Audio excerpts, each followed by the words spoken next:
चेंडू wicket keeper कडून miss झाला आणि चेंडू जातो सीमारेषा पार. पंचांचा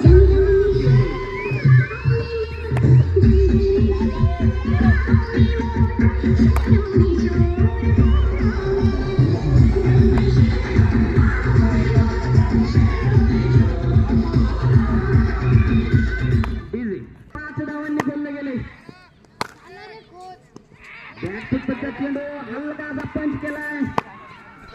एकाच धावेवर समाधान मानावं लागेल. या एका धावेने धाव फलक पुढे सरसावला 6 धावा धाव फलकावर. तर आता स्ट्राईकला आलाय तो विलास.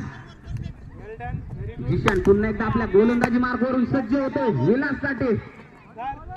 पाहूया विलासच्या पुन्हा एकदा एक निर्धाव खराब चेंडू. पंचांचा इशारा येतोय.